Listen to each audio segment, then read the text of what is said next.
किसान, बदलते भारत की शान।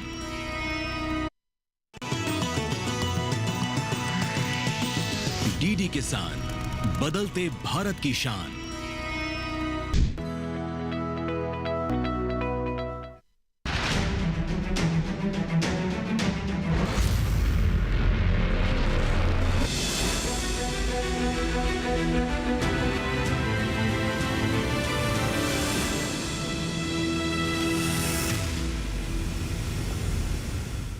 नमस्कार, आप सभी का स्वागत है। दूरदर्शन किसान पर आप देखना शुरू कर चुके हैं हमारा खास कार्यक्रम हेलो किसान, और मैं हूं आपके साथ पुलकित शुक्ला।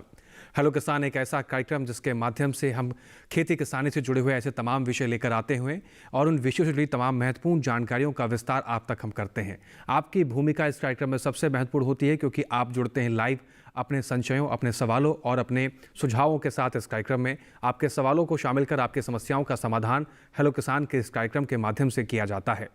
हमेशा की तरह अलग अलग विषय लेकर हम हाजिर होते हैं, तो आइए जानते हैं कि हेलो किसान के इस कार्यक्रम में आज ऐसा कौन सा विषय लेकर हम हाजिर हुए हैं जिसके जरिए कृषि जानकारियों को और विस्तार मिलेगा, आपकी समस्याओं का समाधान होगा और आप बेहतर कृषि की तरफ आगे बढ़ सकेंगे। तो आइए रुक करते हैं सबसे पहले आज के विषय पर। हेलो किसान में आज हम बात करेंगे RKVY यानी रफ्तार के तहत कृषि स्टार्टअप्स को सहायता किस प्रकार से मिल रही है और कैसे इसका इस्तेमाल कर, इसकी सहायता लेकर आप भी स्टार्टअप कर एक नए विकसित किसान के रूप में अपने आप को स्थापित कर सकते हैं। इसके साथ ही इन विषय से जुड़े आपको कोई भी जानकारी चाहिए, कोई आपके सुझाव हैं, कोई सवाल है, या आप चाहते हैं कि इसको और विस्तार दिया जाए, कुछ और जानकारी से जुड़ी हुई आप चाहते हैं, तो 3 विकल्पों का इस्तेमाल कर आप कार्यक्रम में जुड़ सकते हैं, अपने सवाल हम तक पहुंचा सकते हैं। हमेशा की तरह पहला विकल्प होगा टोल फ्री नंबर का। आपकी स्क्रीन पर हम आपको टोल फ्री नंबर दिखाने जा रहे हैं, 1800-113060, 1800-113061। फ़ोन करते समय हमेशा की तरह हम आपसे निवेदन करते हैं कि जब आप फ़ोन करें तो टेलीविज़न की आवाज़ को कम रखें और आपके फ़ोन में पर्याप्त नेटवर्क हो, ताकि एक बेहतर संवाद बना जा सके और आपकी समस्या का समाधान उचित तरीके से आप तक पहुंचाई जा सके। जिन किसान भाइयों का फ़ोन नहीं लग पाता, वो व्हाट्सअप के ज़रिए भी हमसे जुड़कर अपने सवाल हम तक पहुँचा सकते हैं। आप व्हाट्सअप नंबर भी नोट कर सकते हैं। हमारा व्हाट्सअप नंबर आपकी स्क्रीन पर हम आपको दिखा रहे हैं, 8800520717। व्हाट्सअप करते समय आप जहां से अपना सवाल हमें भेजें, उस जगह का नाम, अपना नाम लिखना बिल्कुल ना भूलें। इसके अलावा आप ईमेल का भी इस्तेमाल कर अपने सवाल हम तक पहुंचा सकते हैं। ईमेल आईडी भी आप नोट कर सकते हैं, hellokisan2015@gmail.com। तो इन 3 माध्यमों का इस्तेमाल कीजिए। कोई भी आपके सवाल हैं इस विषय से जुड़े हुए, तो आप हमें सीधा इस कार्यक्रम पर संपर्क कीजिए और अपने सवालों को पूछिए। आपकी समस्याओं का समाधान इस कार्यक्रम के माध्यम से हम करेंगे। अब रुक करते हैं उन एक्सपर्ट्स का जो आपकी समस्या का करेंगे समाधान। तो आइए सीधा रुक करते हैं स्टूडियो में मौजूद सबसे पहले डॉक्टर राम अधीन सिंह जी का। डॉक्टर सिंह जी, आपका बहुत स्वागत है कार्यक्रम हेलो किसान में। आप पूर्व अपर आयुक्त हैं कृषि एवं किसान कल्याण मंत्रालय, भारत सरकार से। इसके साथ ही हमारे साथ एक और खास मेहमान हैं स्काइप के माध्यम से, आइए उनका भी रुख कर लेते हैं। हमारे साथ हैं doctor SC Dubey ji. Doctor Dubey ji, आपका भी बहुत स्वागत है कार्यक्रम हेलो किसान में। आप कुलपति हैं बिरसा कृषि विश्वविद्यालय, रांची, झारखंड से। क्या मुझे सुन पा रहे हैं सर? हाँ, सुन पा रहा हूँ जी। आपका स्वागत करते हैं सर हेलो किसान में। Thank you. तो चर्चा की शुरुआत करते हैं। डॉक्टर सिंह जी, सबसे पहले आपका रुख करते हैं।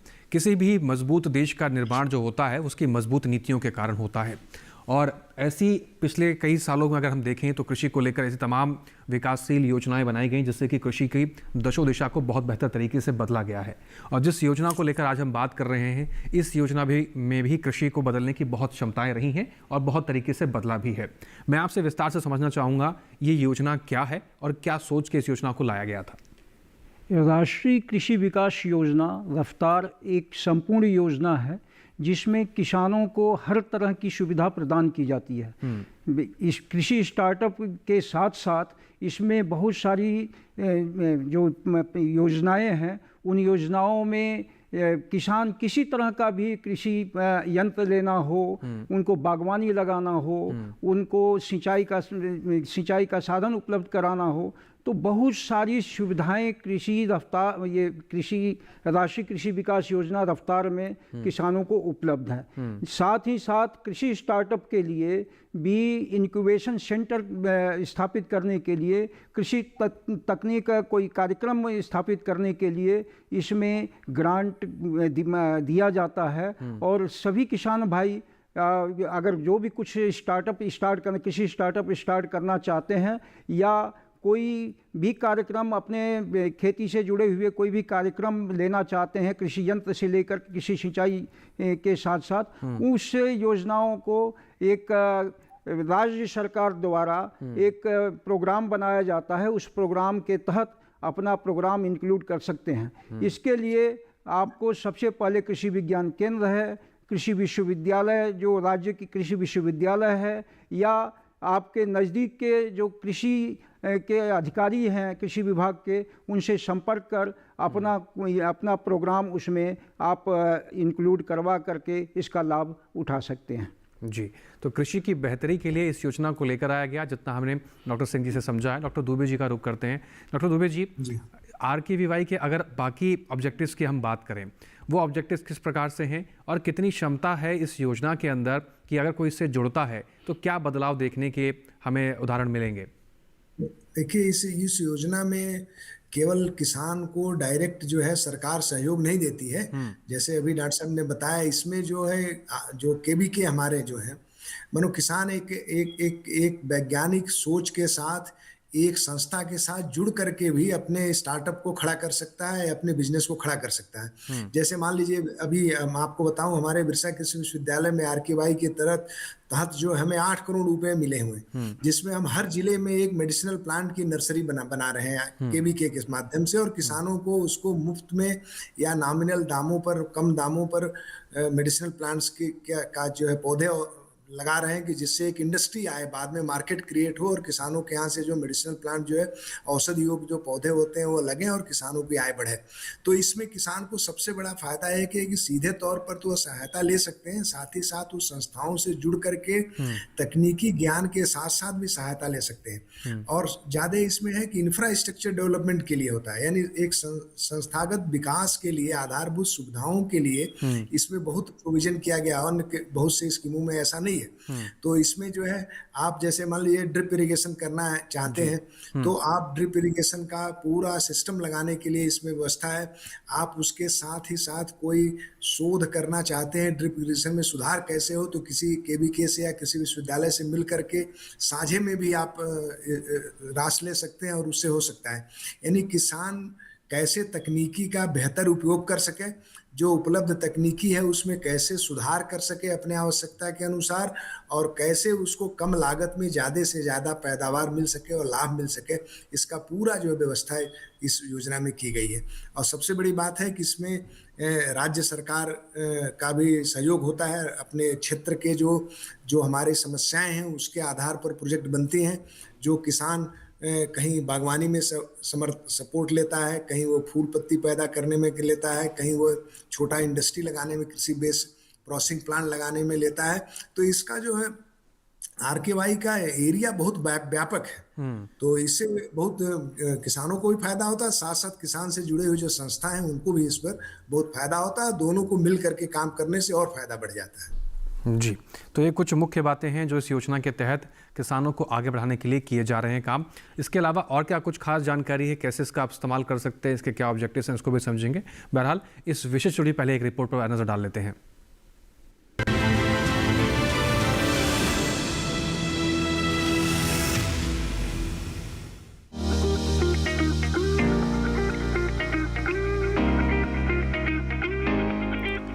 देश भर में कृषि स्टार्टअप्स का चलन बढ़ रहा है।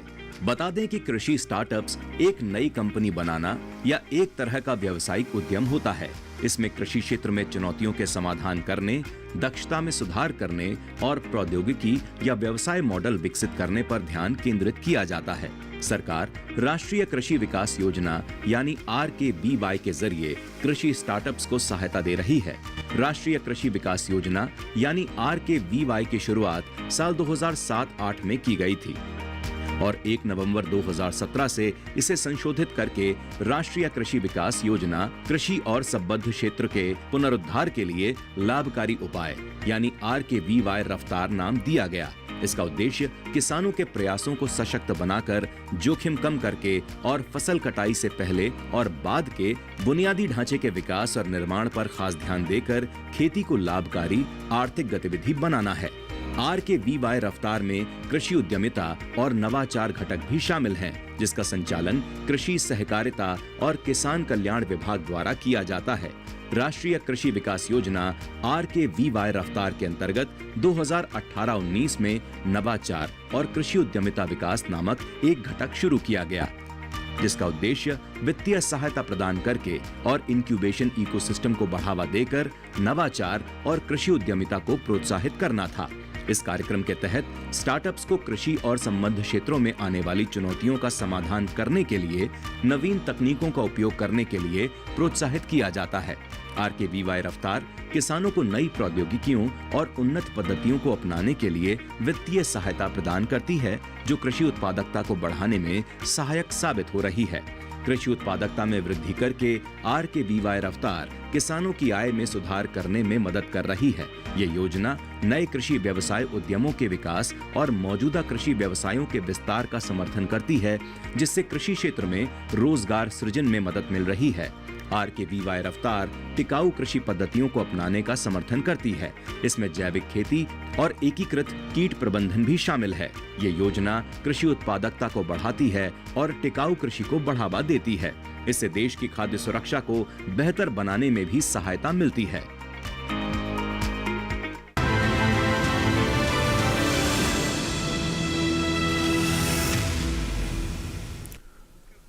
तो ये योजना किस तरीके से कार्य करती है और इसके अंदर क्या क्या आता है, इसकी एक बानगी रिपोर्ट के जरिए हमने समझने का प्रयास किया। ज़मीनी हकीकत क्या है और ज़मीनी स्तर पर इसको कैसे आगे बढ़ाना है, कैसे इससे जुड़ना है, इसको भी समझ लेते हैं। डॉक्टर सिंह जी, एक बार फिर से आपका रुख करते हैं। इस रिपोर्ट के पश्चात भी एक सवाल ये भी आता है मन में कि इस योजना के अंतर्गत क्या किसानों को कृषि उपकरण खरीदने के लिए सहायता राशि प्रदान की जाती है, या फिर इस योजना का उद्देश्य ये है कि ट्रेनिंग कराई जाती है किसानों की, या फिर स्टार्टअप्स कराने के लिए टूल्स का या फिर कहें कि उपकरण की व्यवस्था उपलब्ध कराई जाती है। कुल मिलाकर इस योजना की कार्यशैली क्या है?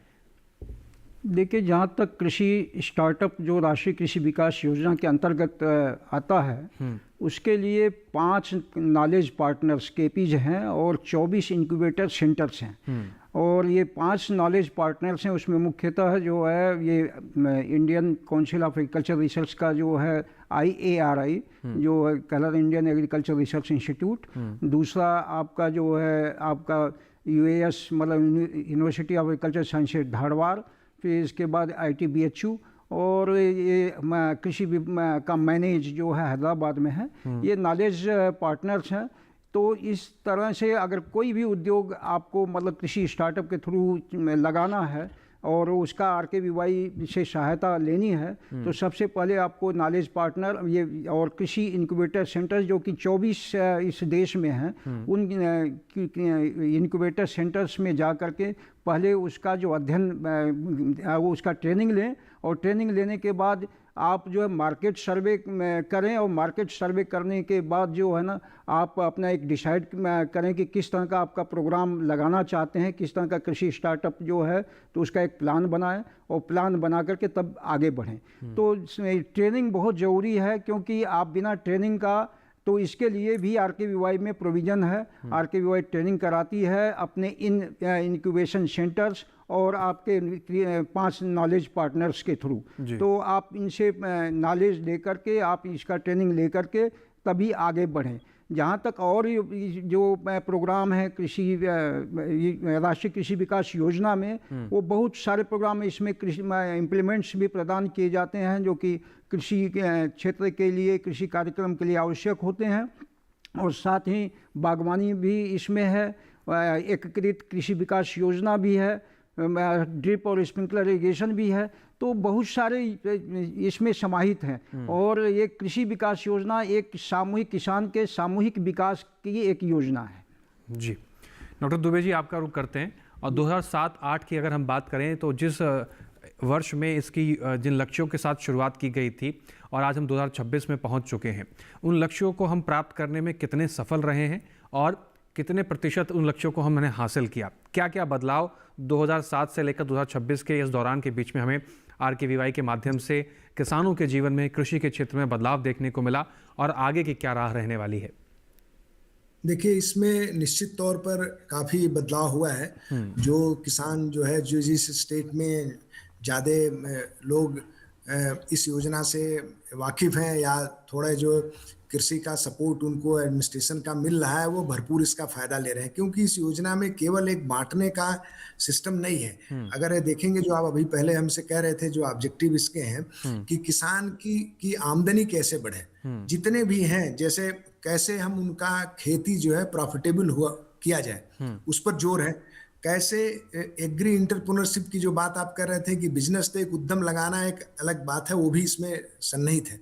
इसके लिए आपको नॉलेज पार्टनर और ये सबसे आप काम करेंगे।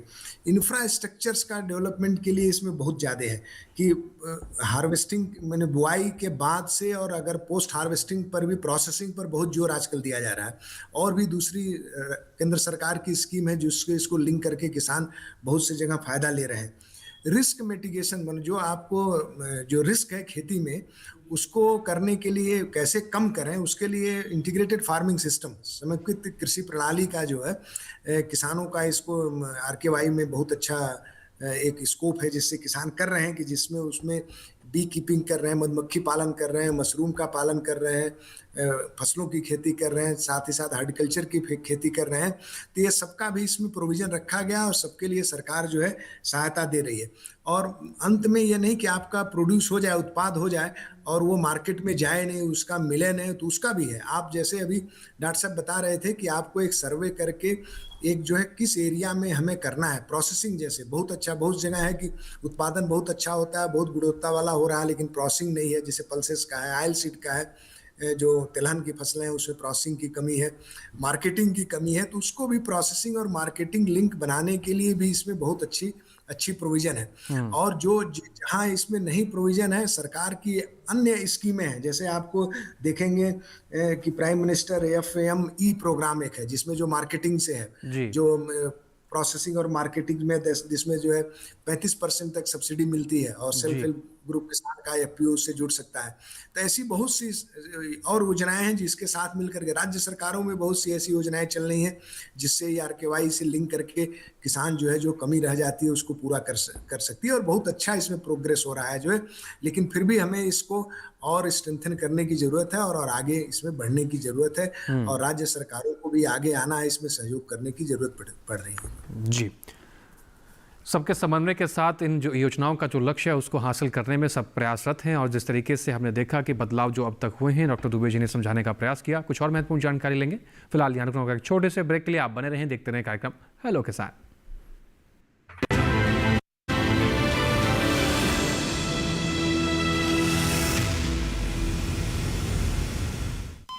अरे सुन तो। मुझे क्या सुनाना चाहते हो? जो सुनाओ मेरी सौतन को। किसको? अरे वही तुम्हारा मोबाइल फोन जिससे सुबह शाम दिन रात चिपके रहते थे और कहते थे किसान कॉल सेंटर से बातें हो रही हैं। अच्छा ये बात है। हाँ, क्यों, क्या हुआ? अब बात नहीं होती क्या? अब तो झट से बात हो जाती है। ऐसा क्या?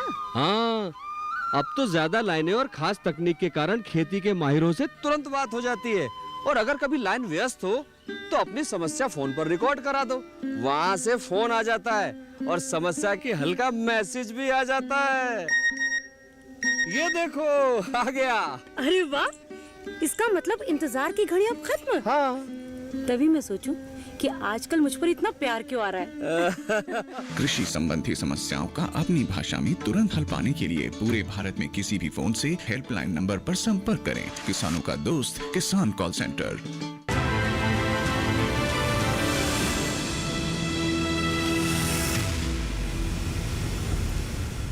ब्रेक के बाद एक बार फिर से आप सभी का स्वागत है। आप देख रहे हैं कार्यक्रम हेलो किसान। चर्चा को आगे बढ़ाते हैं, डॉक्टर सिंह जी का एक बार फिर से रुख करते हैं। डॉक्टर सिंह जी, जैसे कि डॉक्टर दुबे जी ने कहा कि राज्यों को भी इसमें समन्वय करने की ज़रूरत है और इनके सहयोग से ही उन लक्ष्यों को प्राप्त करने में सफलता हासिल होती है।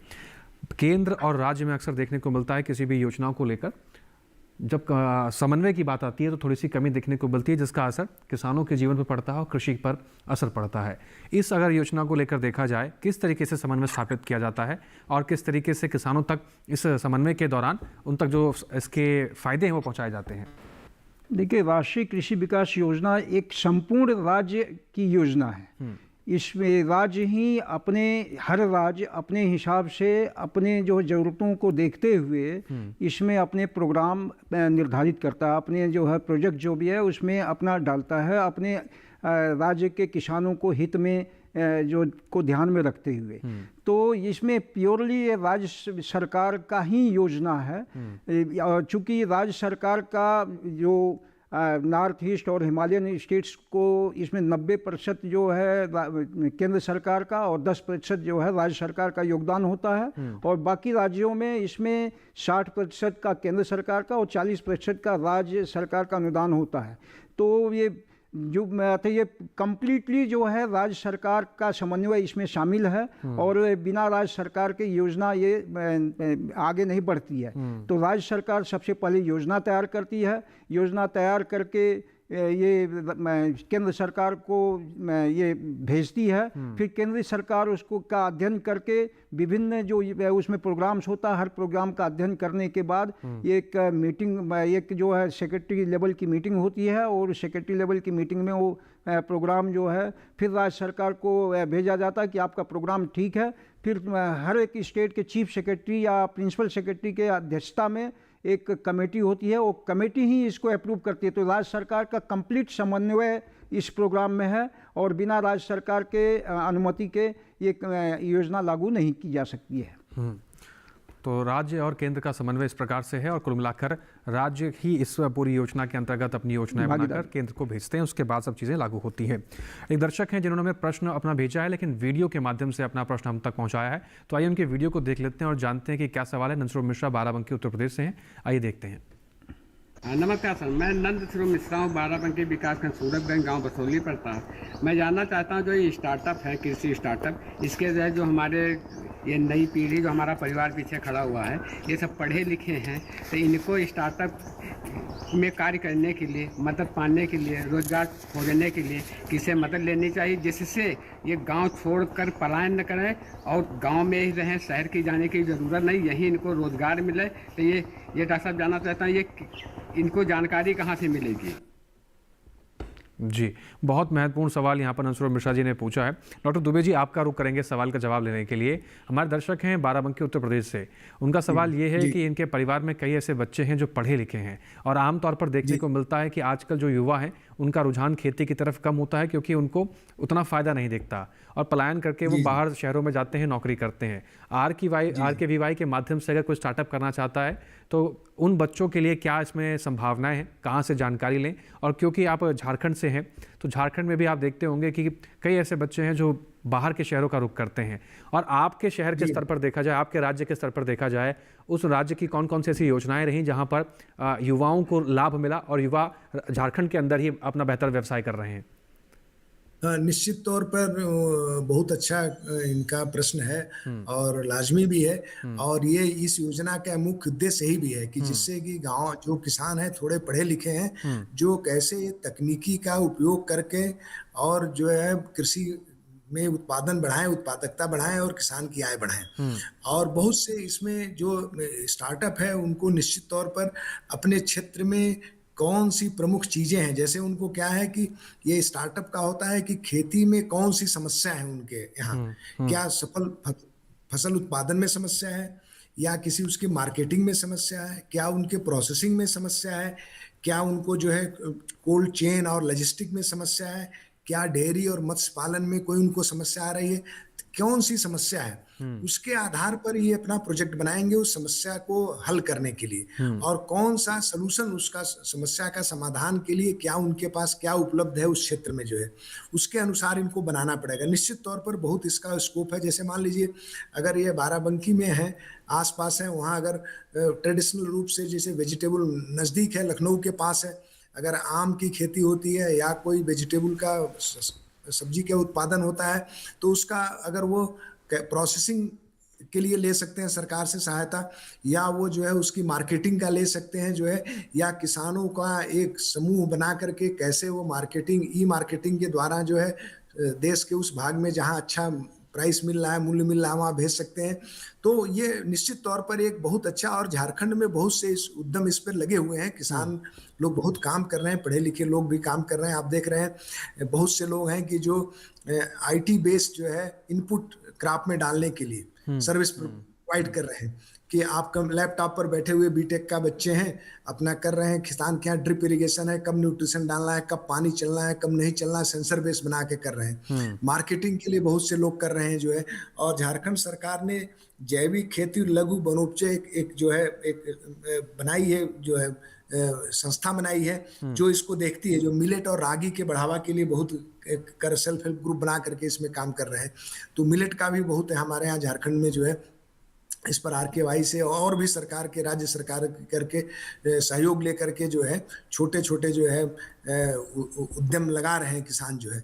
तो निश्चित तौर पर जो पढ़े लिखे हैं उनके लिए बहुत स्कोप है, और बाराबंकी बहुत लखनऊ के पास है, निश्चित तौर पर उनका स्कोप बहुत है। लेकिन उनको देखना है कि हम क्या कर सकते हैं, क्या समस्या है किसान को, क्योंकि तभी उसका स्कोप है जब किसी समस्या को, वहाँ उत्पादन की समस्या को एड्रेस करेंगे।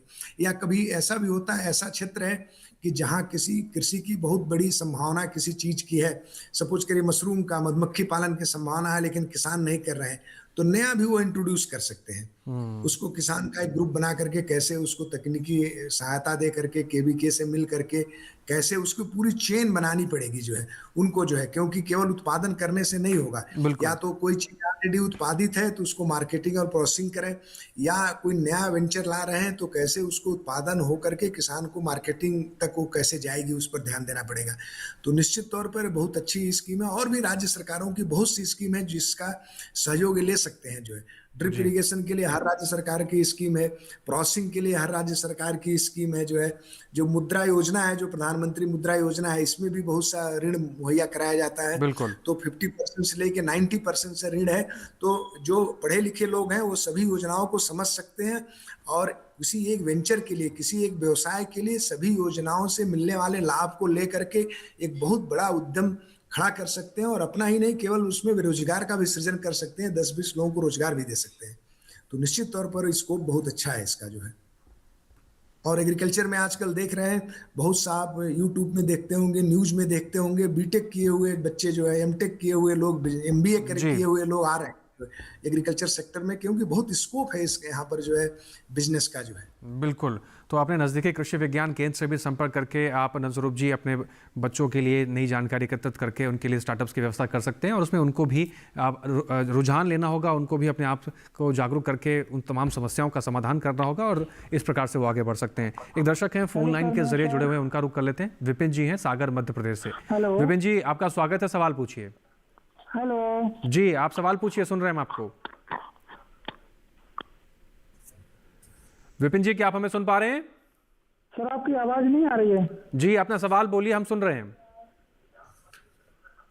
सर, कृषि स्टार्टअप के बारे में जानना चाह रहे थे कि कृषि स्टार्टअप शुरू करने के लिए कितने लोगों की आवश्यकता होती है, और एजुकेशन कितना जरूरी है, ये भी जानना था अगर स्टार्टअप शुरू करने के लिए। क्योंकि अमूमन देखा जाता है कि किसान भाई जो पुराने हैं वो कम पढ़े लिखे होते हैं, तो एजुकेशन कितना आवश्यक है ये भी बताएं। Thank you. जी विपिन जी, आपका सवाल बहुत महत्वपूर्ण है। डॉक्टर सिंह जी, कई किसानों की धारणा रहती है कि किसी भी स्टार्टअप को शुरू करने के लिए पढ़ाई लिखाई बहुत ज़्यादा ज़रूरी है, और कितनी अनिवार्यता इसमें होती है कि आपको ग्रेजुएट होना चाहिए, या 12वीं पास हो सकते हैं, या आप पढ़े लिखे ना भी हों तो भी आपको कौशल इतना हो कि आप स्टार्टअप चला सकते हैं। ये समस्या बनी रहती है, इसका समाधान क्या है? और जैसे इन्होंने पूछा कि कितने लोगों की आवश्यकता है, तो ये सबके बाद थोड़ा सा विस्तार से बताइए। देखिए, कृषि विकास, राष्ट्रीय कृषि विकास योजना के अंतर्गत किसी समूह की ज़रूरत नहीं होती है। आप कोई भी इंडिविजुअल किसान जो है अपना ये स्टार्टअप शुरू कर सकता है। जहाँ तक सवाल है कि पढ़ाई लिखाई का, कि कितना पढ़ा लिखा होना चाहिए, तो देखिए किसी भी बहुत सारी तकनीकी संबंधी जानकारियाँ इकट्ठी करनी होती है, तो कम से कम 12वीं तो पढ़ा होना ही चाहिए। 12वीं के बाद अगर ग्रेजुएट हो तो अति उत्तम है। तो जहाँ तक सवाल है कि अगर जो है आप व्यापक रूप से, और भी भारत सरकार की योजनाएं हैं, एक आपको नाबार्ड में फंड है एग्री श्योर करके, उस फंड के थ्रू आप भी जो है कोई बड़ा स्टार्टअप शुरू कर सकते हैं। उसमें जो है नाबार्ड के इक्विटी बेस्ड जो है वो पैसा देती है, 25 करोड़ तक का रोजगार आप लगा सकते हैं। और इसी तरह से एक जो है एग्रीकल्चर इंफ्रास्ट्रक्चर फंड है भारत सरकार का, जिसमें 2 करोड़ तक जो है लोन मुहैया कराती है, नाबार्ड के थ्रू लोन मुहैया होता है। उस लोन पर जो है 3% का आपको छूट प्रदान करती है भारत सरकार।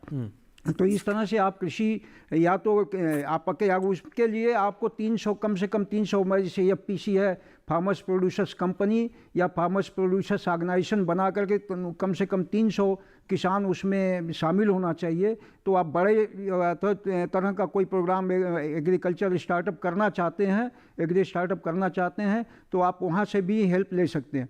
जहाँ तक कृषि विकास योजना के तहत है तो आप स्वयं जो है एक शुरू कर सकते हैं। इसकी जानकारी आप नज़दीक के कृषि विज्ञान केंद्र या जो आपके अगर आसपास कोई इंक्यूबेटर सेंटर्स जो है हमारे डिपार्टमेंट कृषि विभाग द्वारा स्थापित है, वहाँ से जाकर के संपूर्ण जानकारी ले सकते हैं किस तरह का व्यवसाय आप करें। उस सबसे पहले मार्केटिंग मतलब जो है बहुत ज़रूरी है। उस मार्केटिंग के बिना आप आगे नहीं बढ़ सकते हैं, क्योंकि आपको जो भी स्टार्टअप लगाना है उसका आपको माल सेल करना, तो जो भी आपका प्रोडक्ट है उसको सेल करना है, तो उसकी व्यापकता उस एरिया में होना चाहिए। हर क्षेत्र के लिए अलग अलग जो है चीज़ें हो सकती हैं, आप उसको ध्यान में रख करके तभी आप आगे बढ़िए। जी, तो ये कुछ मुख्य जानकारी है जिसका इस्तेमाल कर आप स्टार्टअप शुरू कर सकते हैं विपिन जी, और इसके अलावा कुछ और मुख्य बातें हैं उसको भी हम समझेंगे। जी डॉक्टर दुबे जी, मैं लौटूंगा आपके पास, लेकिन फिलहाल यहाँ वक्त हो एक छोटे से ब्रेक का, उसके बाद आपका वक्त भी लेते हैं हम। आप सभी बने रहें, देखते रहें कार्यक्रम हेलो किसान। ब्रेक के उस पार चर्चा जारी है, कुछ और महत्वपूर्ण जानकारी को शामिल करेंगे।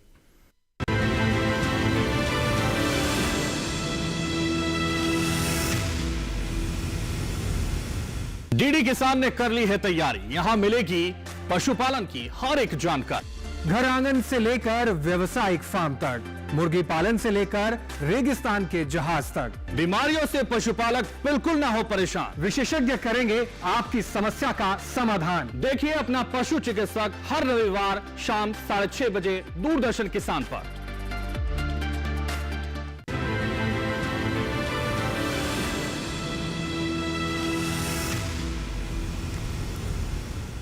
ब्रेक के बाद एक बार फिर से आप सभी का स्वागत है। आप देख रहे हैं कार्यक्रम हेलो किसान। चर्चा को आगे बढ़ाते हैं, एक और प्रश्न वीडियो को शामिल करते हैं। हमारे एक दर्शक हैं राकेश अलीगढ़ से, उन्होंने अपना प्रश्न वीडियो हम तक पहुंचाया। आइए देख लेते हैं उनका क्या सवाल है।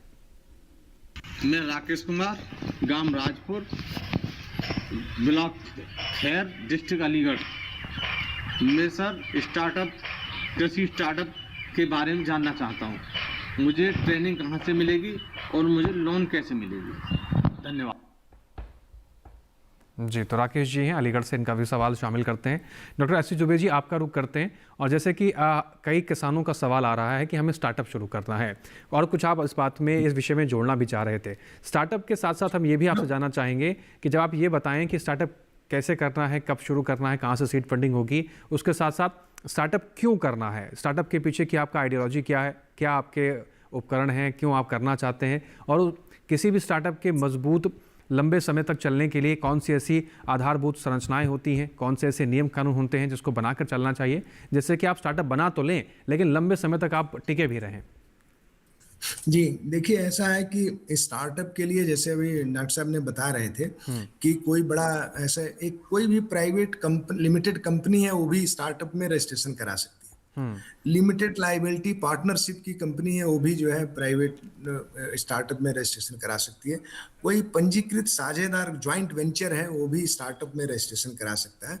10 वर्ष की उसकी अवधि होती है, और जो बायोटेक्नोलॉजी जो एग्रीकल्चर से संबंधित है उसके लिए 15 वर्षों की होती है, और उसका टर्नओवर जो है 100 करोड़ पर एनम से ज़्यादा नहीं होना चाहिए। तो एक है कि जो जनरल रिक्वायरमेंट है स्टार्टअप का, वो एग्रीकल्चर का हो या कोई हो, उससे इन जनरल जो है। और जो आप कह रहे हैं कि स्टार्टअप के लिए खास करके क्या हमें आधारभूत संरचना के साथ साथ कहाँ हमें कैसे शुरू करना चाहिए, निश्चित तौर पर जो पहले भी मैंने बताया, डॉक्टर साहब ने भी पहले बताया है कि हम कृषि स्टार्टअप अगर शुरू करते हैं तो हमें उसकी वायबिलिटी देखना पड़ेगा। कि जैसे मान लीजिए हम किसी एक तो कहते हैं आप स्टार्टअप क्या है, सब कुछ तो पहले खेती हो ही रही है, उत्पादन हो रहा है, मार्केटिंग हो रहा है, तो स्टार्टअप की क्यों जरूरत पड़ती है? तो जो नया नवाचार है कृषि में, जो नई चीजें हैं, नई तकनीकी हैं, जो पढ़े लिखे लोग जिसको किसान को मुहैया करा सकते हैं, किसान के समूह को मुहैया करा सकते हैं, उस नवाचार का जो है कैसे तकनीकी, जैसे इंटरनेट की सुविधाएं हैं, AI आर्टिफिशियल इंटेलिजेंस की हैं, मोबाइल में जो तमाम सुविधाएं आपको ऐप की जो सुविधाएं हैं, उसका कैसे हम समावेश कर करके उत्पादन को बढ़ाएं, उत्पादकता को बढ़ाएं, क्रॉप के क्वालिटी को बढ़ाएं, उसके गुणवत्ता को बढ़ाएं और साथ ही साथ किसान को उचित मूल्य दिलाएं। तो ये सभी इस नाते स्टार्टअप की जरूरत पड़ी है। और वो क्योंकि हम ट्रेडिशनल रूप से जैसे गेहूं काट के बो रहे हैं, राइस खेती कर रहे हैं, चावल का कर रहे हैं, कुटा के बेच रहे हैं, लेकिन अगर हम उसमें तकनीकी कब पानी देना है, कितना पानी देना है, कितनी खाद देना है, हम एक रिक्वायरमेंट के अनुसार कुछ इनपुट, इसमें मेन होता है कि इनपुट लागत है वो हम कैसे कम कर सकें, और साथ ही साथ जो है कैसे इनकम बढ़ा सकें, उद्देश्य है। तो जो भी नवाचार है, जो नया इन्वेंशन है, जो नई खोज है, उसको उस क्षेत्र में उपयोग करने के लिए एक ट्रेंड लोगों का, एक ट्रेंड मैन पावर का, ट्रेंड आदमी की ज़रूरत है जो उसको कर सके। इस नाते आपको स्टार्टअप की आज की ज़रूरत पड़ी है। और इस संगठनात्मक पहलू में आने पर उसकी शक्ति बढ़ जाती है। इंडिविजुअल एक किसान है, मान लीजिए 100 किसान अपने उत्पाद को इंडिविजुअल एक किसान बेचता है तो मार्केट में उसकी वैल्यू बहुत कम मिलती है। लेकिन अगर 100 किसान का, मान लीजिए मस्टर्ड है, सरसों है, इकट्ठा कर लेता है और उसको तेल निकाल लेता है, तेल का प्रोसेसिंग कर देता है, तेल अलग बेचता है, खली अलग बेचता है, तो निश्चित तौर पर सारी उसका जो है इनकम बढ़ जाएगी। जो है मधुमक्खी है, मधुमक्खी पालन कर रहा है, साथ ही साथ कोई वो और भी फल लगा रहे हैं, जैसे आम है, लीची है, जहाँ लगा रहे हैं साथ साथ मधुमक्खी पर रहे हैं। इवन कि आप सरसों लगा रहे हैं, जहाँ परागण की जरूरत होती है, मधुमक्खी लगाते हैं तो उपज बढ़ जाती है, और मधुमक्खी का से भी आपको शहद से आय बढ़ती है, और प्रोसेसिंग करके शहद से आय ज़्यादा ले सकते हैं। तो निश्चित तौर पर ये कैसे सस्टेनेबल होगा, ये वहाँ के जो ग्रुप जो इंक्यूबेटिंग सेंटर बना रहे हैं, या जो अपना ये स्टार्टअप उर्वरकों का प्रयोग ज़रूरत से ज़्यादा कर दिया तो उसकी देखा दुनी वो किसान भी करने लगता है कि इसने ज़्यादा कर दिया तो मैं भी कर देता हूँ। स्टार्टअप्स को लेकर जिस तरीके से किसानों के मन में एक रुझान आ रहे हैं, और जिस तरीके से उनके अंदर एक क्यूरियोसिटी है कि हमें भी स्टार्टअप करना है, एक दूसरे को देख के वो स्टार्टअप करने का प्रयास कर रहे हैं। स्टार्टअप करने के पीछे क्या उनके कार्यशैली होनी चाहिए, मतलब क्यों आपको स्टार्टअप करना है, और स्टार्टअप करने के लिए जैसे कि कई किसानों का सवाल पूछा कि सीड फंडिंग कहाँ से होगी, लोन की व्यवस्था क्या होगी, तो वो अगर आइडिया लेकर आते हैं तो कौन से आइडिया को माना जाएगा कि आपकी जो ये आइडियोलॉजी है, या आपकी जो जिस समस्या का समाधान करना चाहते हैं, ये स्टार्टअप के अंतर्गत आएगा और ये नहीं आएगा? देखिए, जहाँ तक राष्ट्रीय कृषि विकास योजना के अंतर्गत स्टार्टअप पर स्टार्ट करने का जो जहाँ तक समस्या है, वो कोई बहुत बड़ी समस्या नहीं है। उसमें किसान सीधे जो है अपना प्रोग्राम राज्य सरकार के द्वारा शामिल करवा सकता है, वहाँ के कृषि विभाग के द्वारा, और करने के बाद वो जो है ना, ये अगर कृषि स्टार्टअप जिस तरह का करना चाहता है अपने क्षेत्रीय तो ज़रूरतों को ध्यान में रखते हुए, तो अगर एक किसान कोई कर रखा है और दूसरा किसान जो है वो करना चाहता है तो वो भी किसान कर सकता है। लेकिन साथ में जहाँ तक आपने उर्वरक की बात की, तो ये राष्ट्रीय कृषि विकास योजना के अंतर्गत ये प्रावधान नहीं, लेकिन भारत सरकार ने एक दूसरी प्रोग्राम चालू किया है, परंपरागत कृषि विकास योजना, या दूसरा जो है आपका जैविक खाद उसमें यूज कर सकता है, जिससे रासायनिक जो दुष्प्रभाव है जो फसलों पर, और वो साथ में जो है उसका रेजिडुअल इफेक्ट जो है। डॉक्टर सिंह जी, मेरा सवाल ये था कि एक दूसरे के देखा दुनी भी कई बार किसान भाई आगे आ जाते हैं कि उसने स्टार्टअप शुरू किया तो मैं भी कर देता हूँ, ये कितना सही है, ये मैं पूछना चाह रहा हूँ। देखिए, अगर आसपास का किसान अगर जो है ना, हर एक ये आपको मार्केटिंग तो चाहिए ना, अगर हर कोई ये सोचे कि हर एक गाँव है, सपोज हम लेते हैं, और एक गाँव में हर एक इंसान ये चाहे कि हम भी इसी तरह का स्टार्टअप कर लेंगे, तो वो सर्वाइव नहीं कर पाएगा। ये हमें एक ग्रुप जो है ना, पूरा विलेज का ग्रुप है, अगर वो साथ में मिल करके करना चाहता है तो उसका जो है व्यापक प्रभाव होगा। अदरवाइज वो किसान जो पहले कर रखा है वो उसका भी फेल्योर हो जाएगा और दूसरे किसान का भी वो फेल्योर हो जाएगा। तो देखा देखी न करके आप जो है उसी तरह का प्रोग्राम कुछ हट करके कुछ अलग स्थान पर आप कर सकते हैं, लेकिन आप ये सोचें कि अब एक ही गांव में एक ही तरह का प्रोग्राम हम करें, चूँकि वो किसान अच्छा कर रहा है हम भी कर सकते हैं, तो मार्केटिंग का इशू जो है बहुत बड़ा है। जो क्योंकि आप देखते हैं कि आजकल मार्केटिंग के संबंध में ये होता है कि एक प्रोडक्ट आता है फिर उसी तरह का दूसरा कोई प्रोडक्ट जारी करता है, तो दोनों प्रोडक्ट के प्राइस पर डिपेंड तो जो कमी आ जाती है एक, तो वो जो है ना आपको किसान को ये सोचना होगा कि अगर हम इसी तरह का काम करना चाहते हैं, इसी क्षेत्र में करना चाहते हैं, तो थोड़ा वो जो है हट करके करेगा तभी वो आगे बढ़ पाएगा। जी, तो ये भी बहुत महत्वपूर्ण है कि जब आप पूरी जानकारी का इस्तेमाल करेंगे, अपने उद्देश्य को समझेंगे, तभी आप स्टार्टअप शुरू करें। इसके साथ एक दर्शक है, उनका रुख कर लेते हैं। राकेश जी हैं, शिमला हिमाचल प्रदेश से। राकेश जी, स्वागत है आपका कार्यक्रम में, सवाल पूछिए। हेलो, नमस्कार। नमस्कार जी, सवाल पूछिए। मैं राकेश बात कर रहा हूँ शिमला से, और मैं ये जानना चाहता हूँ कि जो बागवानी क्षेत्र में जो है EKYC कैसे कर सकते हैं और इस काम पर प्रशिक्षण कैसे ले सकते हैं ताकि हम अपने बागवानी क्षेत्र में आगे बढ़ सके। जी, डॉक्टर सिंह जी, बागवानी के क्षेत्र में RKVY से क्या इनको मदद मिल सकती है, कैसे आगे बढ़ सकते हैं? देखिए, बागवानी के क्षेत्र में राष्ट्रीय कृषि विकास योजना के अंतर्गत सीमित संसाधन है, और भारत सरकार ने एक जो है mission for integrated horticulture development MIDH कहलाता है वो शार्ट में, तो MIDH में आप किसी तरह का भी बागवानी आप ले सकते हैं, और ख़ासकर जो हिमाचल प्रदेश, उत्तराखंड वगैरह जो है इसमें बागवानी, और जम्मू कश्मीर वगैरह में जो है सेब का जो प्रादुर्भाव है बहुत ज़्यादा, इसमें सेब वगैरह होता है, तो आप बागवानी आप वहाँ से कर सकते हैं। आप जो है राष्ट्रीय कृषि विकास योजना से हट करके आप MIDH जो है mission for integrated development of horticulture है, उस योजना का लाभ लें, उसमें आपको अच्छा लाभ मिलेगा।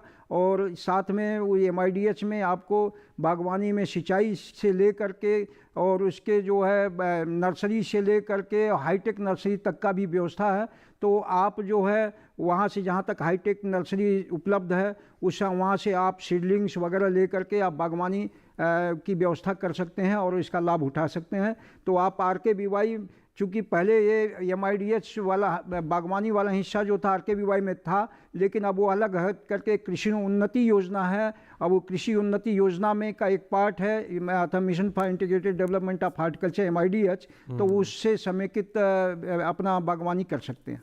जी, तो इस प्रकार से राकेश जी आप वहाँ से जानकारी एकत्रित करके आप आगे बढ़ सकते हैं, RKVY का भी फायदा आप ले सकते हैं। यहाँ वक्त हो गया एक और छोटे से ब्रेक के इस पर कुछ और पहलुओं को समझेंगे अपने एक्सपर्ट से। आप सभी बने रहें, देखते रहें कार्यक्रम हेलो किसान।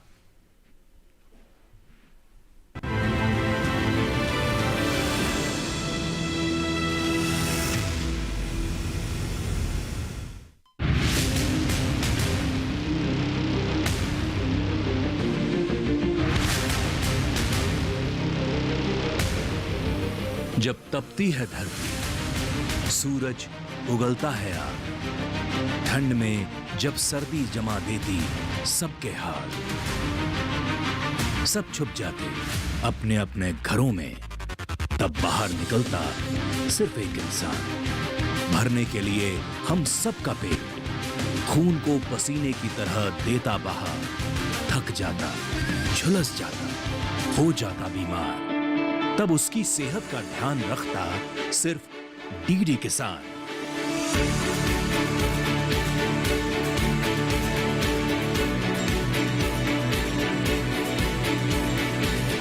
देखिए स्वस्थ किसान शनिवार शाम 6 बजे लाइव, सिर्फ दूरदर्शन किसान चैनल पर।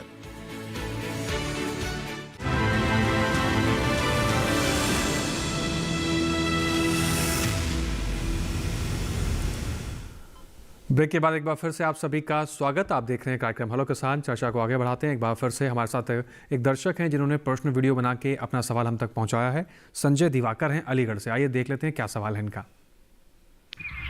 नमस्कार, मैं संजय दिवाकर, पूर्व प्रधान राजपुर फतेहपुर से। मैं कृषि स्टार्टअप के विषय में जानकारी लेना चाहता हूं कि कृषि स्टार्टअप के लिए ट्रेनिंग कहां से मिलेगी और लोन कहां से मिलेगी। मेरा ये सवाल है आपसे। जी, तो हमारे किसान हैं जिन्होंने अलीगढ़ से सवाल पूछा कृषि स्टार्टअप के बारे में, इनके सवाल को भी शामिल करेंगे, लेकिन डॉक्टर दुबे जी सबसे पहले आपका रुख करते हैं। जी डॉक्टर दुबे जी, इसके बारे में जानकारी आपसे लूंगा, लेकिन एक दर्शक है जिन्होंने व्हाट्सएप के जरिए अपना सवाल हम तक पहुंचाया है, उनके भी सवाल को ले लेते हैं। किसानों का समूह जो साइलेज बनाकर बेचना चाहता है उसके लिए क्या उपकरण मिल सकता है इस योजना में? वाराणसी से सवाल है, राजीव कुमार दर्शक हैं। हाँ, ये निश्चित तौर पर अगर इसके चारा उत्पादन से संबंधित है तो ये थोड़ा अपने यहाँ राज्य सरकार के ब्लॉक में जाके पता कर लें या कृषि विज्ञान केंद्र में जाके पता कर लें कि साइलेज जैसे फसल उत्पादन के लिए तो इनको इंफ्रास्ट्रक्चर के लिए फंड अवेलेबल है, और साइलेज प्रोसेसिंग के लिए इसमें मशीन है कि आरकेवाई में कि नहीं मैं नहीं बता सकता हूँ, नहीं तो अदरवाइज दूसरी भी सरकार की स्कीम है, जैसे अभी डॉक्टर साहब बता रहे थे कि बहुत सी सरकार की स्कीम है जो सपोर्ट करती है, जैसे बागवानी के लिए उन्होंने बताया कि बागवानी मिशन है सपोर्ट करता है, उसी तरह से चारा उत्पादन के लिए हर राज्यों में खास करके झारखंड में, बिहार में, उत्तर प्रदेश में सरकार की स्कीमें हैं जो चारा उत्पादन को बढ़ावा देने के लिए करती है। तो निश्चित तौर पर कोई न कोई होगा और आरकेवाई में भी इनको मिलेगा, निश्चित तौर पर इनको सहयोग मिलेगा जो है किसी न किसी तरह से। और दूसरा एक किसान का था कि इसमें हम कहाँ से ऋण लेंगे, तो निश्चित तौर पर एक बार जब इनका प्रोजेक्ट जो है राज्य सरकार के माध्यम से केंद्र सरकार के पास चला जाता है तो ये आरकेवाई में तो वहाँ से फंड मिलता है। दूसरे जो स्टार्टअप के लिए और सब योजनाएं हैं, जैसे स्टार्टअप इंडिया योजना है, इसमें भी इनको लोन मिलता है। मुद्रा योजना है जो स्टार्टअप को सपोर्ट करती है, उसमें शिशु के लिए 50 लाख तक है, किशोर के लिए 5 लाख तक है, तरुण के लिए 5 लाख से 10 लाख तक है, और जो है तरुण प्लस एक श्रेणी है जिसमें 10 लाख से बढ़कर के 20 लाख कर दिया गया है, जो है उसमें ऋण मिलता है। स्टार्टअप जो ST/SC हैं उसके महिला उद्यमों के लिए 10 लाख से 1 करोड़ तक के प्रोविजन है। अटल इनोवेशन मिशन है, उसमें भी तरह तरह के लोन की व्यवस्था है। तो इनको जो है निश्चित तौर पर या जिला कृषि अधिकारी के यहाँ जा करके एक बार विचार विमर्श कर लेना चाहिए कि हम इस क्षेत्र में किस क्षेत्र में स्टार्टअप करना चाहते हैं। जैसे इन्होंने बताया कि साइलेज बनाना चाहते हैं, किसान ने बताया, कोई दूसरा है अगर प्रोसेसिंग प्लांट लगाना चाहता है। सीड का सबसे बड़ा जो है, ये हिंदी भाषी जो राज्य हैं उसमें सीड का रिप्लेसमेंट रेट बहुत कम है। मैं सभी युवाओं को आग्रह करूंगा कि स्टार्टअप वो सीड के लिए लेकर आएँ। सरकार की योजनाओं के द्वारा कैसे हम उन्नत किस्म का क्वालिटी का सीड और बागवानी के लिए जो सीडलिंग्स होती हैं, जो पौध तैयार करने का अगर स्टार्टअप करें तो उसका बहुत अच्छा स्कोप आजकल चल रहा है जो है। बिल्कुल। तो उसमें वो देखें, और अन्य सरकार की और योजनाएं हैं जिसके द्वारा उनको सहयोग मिलेगा। तो मैं सभी लोगों को जो स्टार्टअप शुरू करना चाहते हैं उनको यही अनुरोध करूंगा कि आप जो जिला कृषि अधिकारी हैं उनसे जाकर के मिलें, और जो है आपके KVK हैं, नॉलेज पार्टनर हैं, जो उनसे जाकर के मिलें और एक जो है अपनी स्कीम बनाएं कि हम किस पर उनसे राय विमर्श कर करके अपनी क्षमता को देख करके स्कीम बनाएं और फिर वो स्टार्टअप को आगे बढ़ाएं जो है। तो निश्चित तौर पर वो सफल होंगे जो है। जी बिल्कुल, बहुत महत्वपूर्ण जानकारी आपने साझा करी है। यहाँ पर एक दर्शक है, उनका रुख कर लेते हैं। अभिषेक हैं रोहतास बिहार से। अभिषेक जी आपका स्वागत है, सवाल पूछिए। टेलीविजन की आवाज कम कर लीजिए अभिषेक जी, अगर आप हमें सुन रहे हैं फिर सवाल पूछिए। अभिषेक है रोहतास बिहार से। अभिषेक जी टेलीविजन की आवाज कम कर लीजिए। हाँ जी सर, प्रणाम। टेलीविजन की आवाज कम कर लीजिए अभिषेक जी। नमस्कार सर। नमस्कार जी। हेलो जी अभिषेक जी सवाल पूछिए। जी नमस्कार सर। नमस्कार जी। जी हमारा सवाल है कि हम मशरूम का खेती करना चाहते हैं। अब हमको स्टार्टअप के लिए किधर से क्या क्या सामग्री लेना पड़ेगा और कितना खर्चा बैठेगा? मौसमी की खेती करना चाहते हैं? मशरूम का करना चाहते हैं। मशरूम की खेती आप करना चाहते हैं जी। हाँ, देखिए ऐसा है, मशरूम के खेती के लिए भी आपको जो मशरूम का घर बनाएंगे इसमें बहुत अच्छा है। आरकेवाई में मशरूम उत्पादन के लिए आप सुविधा देती है राज्य सरकारों के द्वारा जो है वो। जैसे अभी डॉक्टर साहब ने पहले बता रहे थे कि आप आरकेवाई के कॉन्सेप्ट को, जो इसके रूपरेखा को समझने की जरूरत है। ये वित्त जो है 60% इसमें लागत केंद्र सरकार देती है, लेकिन 40% राज्य सरकार को देना है। तो राज्य सरकार देख लें आपके राज्य में सरकार ने मशरूम को प्रायोरिटी लिस्ट में अपने रखा है कि नहीं, वो मशरूम पर किसानों को सपोर्ट कराना चाहती है कि नहीं। और निश्चित तौर पर हर राज्य सरकार चाह रही होगी, हर सबके यहाँ होगा, जैसे हमारे यहाँ झारखंड में भी है। तो आप एक पूरा अच्छा सा प्लान बनाएं कि बीज उत्पादन से लेकर के हम उसका प्रोसेसिंग तक का एक बनाएं। तो इंफ्रास्ट्रक्चर जो आप बनाएंगे मशरूम के लिए लैब बनाएंगे, मशरूम उत्पादन के लिए मशीनें जो बीज बनाने के लिए खरीदेंगे, उस पर सरकार आप निश्चित तौर पर सहयोग देगी। और इसमें तो मशरूम में आपको बैंक भी ऋण देता है। तमाम जो और भी जो प्रोसेसिंग के लिए सरकार की सुविधाएं हैं, जो है जो MPFME योजना है, जिसमें प्रोसेसिंग के लिए 35% जिसे सब्सिडी मिलती है, उसका भी उपयोग कर सकते हैं। वो जो है दोनों को लिंक कर सकते हैं, इंफ्रास्ट्रक्चर RKY से बना लें और जो है उसका प्रोसेसिंग प्लांट वो जो है वो जो प्रधानमंत्री का जो योजना है FME जो है, उसमें सूक्ष्म खाद्य प्रसंस्करण इकाई जो लगाने का है, उससे पैसा लेकर के कर लें तो बहुत अच्छा है। स्कोप तो बहुत ज़बरदस्त है मशरूम का और हनी भी। ये 2 सेक्टर ऐसा है जिसके लिए मैं हमेशा बार बार मैं देखिए हर जो पढ़े लिखे लोग हैं या जो किसान हैं उनको मैं हमेशा ये कहता हूं कि ये 2 उद्यम ऐसा है जिसमें कम लागत से आप ज़्यादा से ज़्यादा पैसा कमा सकते हैं। कोई ज़रूरी नहीं है कि मैकेनाइज पूरा हमारा फार्म हो, हम यांत्रिकरण करके कि बटन की मशरूम करें। आप ढिंगरी मशरूम का उत्पादन करिए जिसमें लागत कम आती है, 50% करीब प्रॉफिट आता है जो है। तो ऐसे शहद का आप पैदा करके प्रोसेसिंग करिए। आप कुछ नहीं है क्या, अगर आपके इलाके में शहद होता है तो प्रोसेसिंग प्लांट केवल शहद का लगा लीजिए और ब्रांडिंग कर लीजिए, डिब्बा बंदी कर लीजिए जो है। जैसे आप देखिए आपका क्या है जो दूध है, यूपी में आपका पराग है, अमूल है, ब्रांडिंग की वजह से ही पैसा मिल रहा है। अभी हम लोग जी डॉक्टर दुबे जी, इन तमाम जो सुझाव आपने दिए, इस सुझाव के तहत ही किसान भाई आगे बढ़ें। और जो मशरूम को लेकर आपने महत्वपूर्ण जानकारी साझा की, इसके लिए उम्मीद करेंगे कि अभिषेक जी मशरूम की खेती में आगे बढ़ेंगे, स्टार्टअप शुरू करेंगे और बेहतर कमाई कर पाएंगे। RKVY योजना के जो लक्ष्य हैं उसको साकार करने में हमारे सभी किसान भाई बढ़ चढ़कर हिस्सा लेंगे। डॉक्टर दुबे जी, आपने कीमती समय निकालकर इस कार्यक्रम में हमारे दर्शकों तक बहुत महत्वपूर्ण जानकारी पहुँचाई, उसके लिए आपका बहुत शुक्रिया, बहुत आभार। आपने समय निकालकर इस कार्यक्रम में अपना कीमती समय साझा किया। जी डॉक्टर रामाधन सिंह जी, समय समाप्ति को इशारा कर रहा है, तो इसलिए मैं आपसे संक्षिप्त में समझना चाहूँगा कि हमने ये भी देख रहे हैं कि हमारी जो सरकार है वो कई चीज़ों में आत्मनिर्भर बनाने के लिए हमारे किसानों को प्रेरित भी कर रही है। हाल ही में देखा गया कि पाम ऑयल मिशन की शुरुआत की गई ताकि हम पाम ऑयल के क्षेत्र में भी आत्मनिर्भर बन सकें। RKVY के माध्यम से अगर कोई किसान भाई पाम ऑयल के क्षेत्र में जुड़ना चाहता है तो क्या संभावनाएं हैं, क्या फ़ायदा मिल सकता है? बिल्कुल, पाम ऑयल के लिए भी खासकर जो है तेलंगाना और आंध्र प्रदेश के क्षेत्र में बहुत बढ़ावा दिया जा रहा है, क्योंकि हम पाम ऑयल जो है हम दूसरे देशों पर निर्भर हैं। तो ये सरकार पाम ऑयल पर ये जो है अपने देश में ही पाम ऑयल का उत्पादन करके ज़्यादा से ज़्यादा, तो उसके लिए हर तरह की सुविधा, ड्रिप इरिगेशन से लेकर के उसके प्लांट से लेकर के सारा जो है सुविधा भारत सरकार के RKVY में भी उपलब्ध है, राष्ट्रीय कृषि विकास योजना में भी उपलब्ध है। तो इसका आप जो है सारे किसान भाई अगर पाम ऑयल करना चाहते हैं, उसके लिए जो वातावरण है खासकर अभी तक जो चिन्हित किया गया है वो तेलंगाना और आंध्र प्रदेश को चिन्हित किया गया है, और भी क्षेत्रों में इसको बढ़ावा दिया जा सकता है। तो ये ज़रूर पाम ऑयल का भी उत्पादन हमारे देश में बढ़ेगा और हम आत्मनिर्भर बनेंगे। जी, तो बहुत महत्वपूर्ण बात यहाँ पर कही गई सरकार ने, और इस लक्ष्यों को साकार करने में, इस लक्ष्यों को हासिल करने में बढ़ चढ़कर जो उसकी भूमिका रहेगी वो रहेगी किसान भाइयों की। तो किसान भाई बढ़ चढ़कर इन योजनाओं का लाभ लें, और जो लक्ष्य हमने स्थापित किए हैं उन लक्ष्यों को हासिल करने में जब किसान भाई बढ़ चढ़कर हिस्सा लेंगे तो हम एक बेहतर कृषि की ओर आगे बढ़ेंगे, और बेहतर कृषि का परिणाम ये होगा कि हमारा भारत बहुत तेज़ी से विकसित करेगा और नए स्तर पर चमकने का मौका भी मिलेगा। इसके साथ ही डॉक्टर रामाधन सिंह जी, कीमती समय निकालकर आप स्टूडियो में पहुंचे, बहुत महत्वपूर्ण जानकारी सूचना के जरिए आपने हमारे दर्शकों तक पहुंचाया, आपके लिए बहुत शुक्रिया, आपका समय साझा करने के लिए।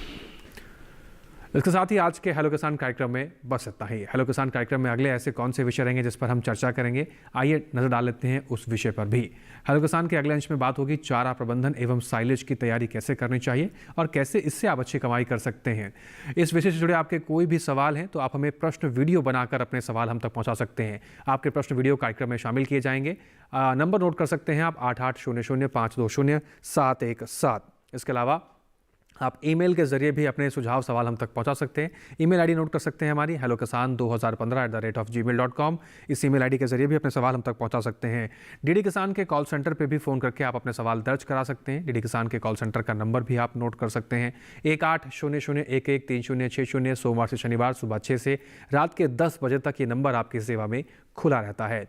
इसके अतिरिक्त इस कार्यक्रम को आप दोबारा देखना चाहते हैं या कोई जानकारी आपसे छूट गई है या आप चाहते हैं कि इन जानकारियों का लाभ बाकी किसान भी लें तो आप डीडी किसान के यूट्यूब चैनल का इस्तेमाल ज़रूर करें। आपकी टीवी स्क्रीन पर हम एक QR कोड दिखा रहे हैं, इसको आप स्कैन करें, सीधा पहुंच जाएंगे डीडी किसान के यूट्यूब चैनल पर। इसके माध्यम से आप अन्य किसानों तक इस कार्यक्रम को पहुंचा सकते हैं, उनको भी जागरूक कर सकते हैं। इसके साथ ही आज के हेलो किसान कार्यक्रम में बस इतना ही। फिर से मुलाकात होगी नए विषय, नए एक्सपर्ट्स के साथ। आप हमें दीजिए इजाजत, बने रहिए डीडी किसान के साथ। नमस्कार।